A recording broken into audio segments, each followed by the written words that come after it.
Salam sejahtera.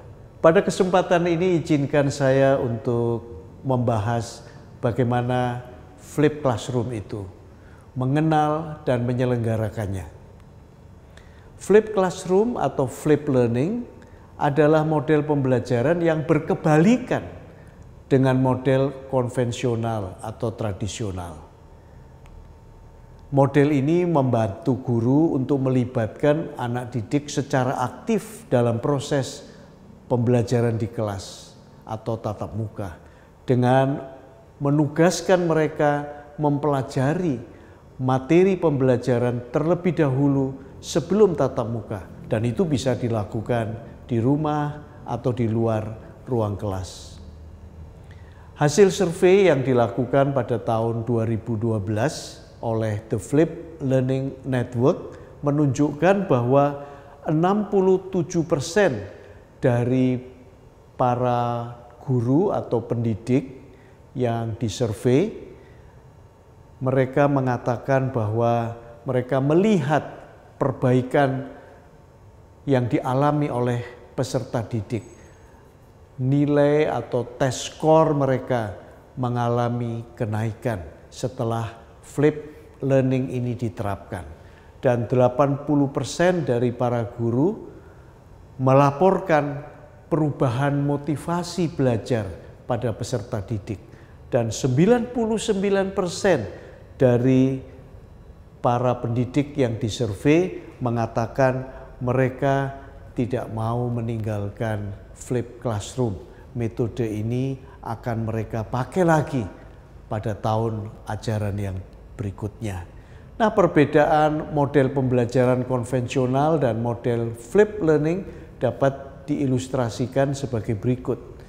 Nah, saudara, kita lihat metode yang konvensional yang ada di sebelah kiri kita.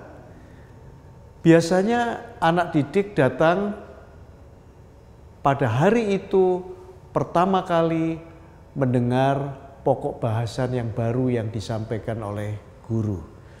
Tentu saja mereka belum memiliki kesiapan atau pemahaman karena mereka belum sempat untuk membaca materi itu sebelumnya. Itu yang terjadi pada umumnya. Sehingga mereka menjadi pembelajar yang pasif, hanya mendengar, mencatat, atau mungkin bahkan mengganggu temannya. Kemudian apa yang terjadi? Dalam keterbatasan waktu, guru hanya sempat untuk membahas lower order thinking skill, ranah yang hanya itu yang mungkin dibahas guru. Anak bisa memahami, mengingat, memahami, dan paling-paling menerapkan dengan sebuah contoh soal. Dan kemudian sebagai guru yang baik, kita mungkin akan memberikan tugas atau pekerjaan rumah kepada anak didik kita. Dan pada saat itu kita memberikan soal-soal yang higher order thinking skill. Kita minta mereka melakukan analisis, mengevaluasi, bahkan mencipta sesuatu yang baru. Itu adalah cara yang konvensional. Tentu biasanya akan menjadi sesuatu yang memberatkan tidak saja orang tua, tidak saja anak didik, tapi juga orang tua. Nah, kalau Flip Classroom atau Flip Learning, anak diminta untuk mempelajari dulu materi yang akan dibahas. Ini sebagai homework mereka. Tentu ini lebih menyenangkan. Ketika lower order thinking skill ini mereka pelajari sendiri dengan materi yang sudah disiapkan oleh guru tentu saja. Dan pada saat tatap muka, guru punya waktu yang lebih banyak untuk membahas ranah yang di atas ini, higher order thinking skill. Guru bisa mengajak mereka berdiskusi, memberi mereka proyek untuk dibahas bersama, didiskusikan bersama, dan sebetulnya ini cukup atau lebih fair karena ketika higher order thinking skill ini dipelajari oleh anak-anak, dilatihkan pada mereka, guru hadir di tengah-tengah mereka. Dengan menerapkan Flip Learning, guru memiliki juga peluang untuk menyelenggarakan yang disebut dengan IEP, individualized education plan melalui pembimbingan dan pemberian kesempatan bagi anak didik untuk belajar di rumah sebelum tatap muka di kelas. Anak didik yang mengalami kelemahan dalam mengikuti mata pelajaran tertentu berkesempatan untuk belajar secara mandiri di rumah dengan materi-materi tambahan atau semacam bridging yang diberikan oleh guru. Tentu anak yang satu membutuhkan waktu belajar yang mungkin lebih panjang dari rekan-rekannya yang mungkin sudah lebih menguasai atau lebih mampu dalam topik itu atau mata pelajaran itu. Sedangkan anak-anak yang gifted, yang sangat berbakat, bisa diberi tantangan tambahan ketika melakukan studi mandiri. Sehingga dengan demikian proses pembelajaran di kelas tidak terganggu, semua bisa dilayani dengan baik. Bagaimana guru melakukannya? Kembali pertama-tama guru harus merancang peta perjalanan pembelajaran murid. Dan itu dilakukan dengan merumuskan desired results-nya atau learning outcomes-nya, tujuan atau hasil yang mau dicapai, bukan sekedar lulus tes, bukan sekedar lulus ujian. Yang kedua, guru perlu menyiapkan acceptable evidence, instrumen dan cara melakukan assessment yang seautentik mungkin untuk mengumpulkan bukti bahwa hasil belajar bisa dicapai. Dan yang ketiga, barulah guru merancang pelaksanaan pembelajarannya untuk memberikan pengalaman belajar yang inspiratif, menarik, dan mendorong anak didik agar di satu sisi semakin mandiri dalam belajar, tapi di sisi lain juga kita punya kesempatan untuk mengarahkan, melatih anak-anak berkolaborasi dengan rekan belajarnya. Ini adalah backward design atau bisa dipakai sebagai peta pembelajaran yang perlu dirancang oleh guru. Yang pertama adalah identify the desired results. Learning outcomes-nya apa? Apa yang ingin dicapai? Dan yang kedua adalah acceptable evidence, bukti-bukti pencapaiannya seperti apa. Dan itu biasanya dikaitkan dengan assessment.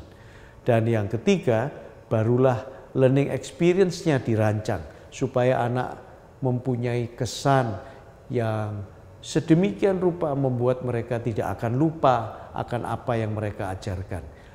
Nah, metode backward design dibahas dalam buku Understanding by Design yang sekarang sudah ada dalam edisi bahasa Indonesia. Nah, pada saat kita merancang ini, multiple intelligences yang mungkin dimiliki anak didik kita berbagai ragam di kelas bisa diakomodasi dengan baik. Begitu juga dengan gaya belajar yang bermacam-macam. Dan pada kesempatan itu guru juga bisa memperhatikan bahwa materi yang diajarkan tidak perlu diajarkan semua. Yang lebih penting adalah enduring understanding-nya, core konsepnya atau konsep intinya, apa yang perlu dipahami oleh anak didik kita. Kemudian important to know and do, apa yang harus mereka bisa pahami dan lakukan. Dan sisanya itu cukuplah kalau mereka tahu. Sebetulnya teori belajar mengatakan ketika core konsep itu diberikan, maka anak didik kita akan mampu untuk mencari apa saja yang menjadi passion mereka untuk memuaskan rasa keingintahuan mereka. Jadi kita tidak perlu mengajarkan terlalu banyak fakta yang saat ini juga di era informasi dengan cepat menjadi kedaluarsa atau obsolete. Nah, saudara, flip learning process bisa dilakukan before class. Guru menyiapkan video, menyiapkan bahan bacaan, menyiapkan materi-materi yang bisa dipelajari anak di rumah atau di luar kelas. Ketika tatap muka di kelas, guru bisa mengelompokkan anak-anak dengan cooperative learning misalnya untuk berdiskusi, untuk mengerjakan tugas, mengerjakan proyek bersama, dan pada kesempatan itu guru bisa memantau dan melakukan assessment. Apa yang dilakukan setelah itu? Tentu saja kita tidak memberi mereka PR yang seperti model konvensional. Karena PR-nya sekarang adalah mempelajari materi berikutnya. Tetapi tentu saja ada tugas-tugas yang barangkali disiapkan untuk ulangan harian, atau ada tes, atau hal-hal lain yang mungkin saja kita bisa lakukan, meminta anak untuk presentasi, merapikan tugasnya. Bagaimana guru melakukannya? Tentu jangan lupa, satu hal yang perlu disiapkan juga konten pembelajaran. Tidak mungkin anak bisa belajar di rumah tanpa konten yang disiapkan, materi yang disiapkan guru. Dan sekali lagi, tidak harus diciptakan semua dari nol. Guru bisa mencari, menggali materi-materi yang sudah ada. Dan itu bisa ditata dengan baik dalam sebuah learning management system.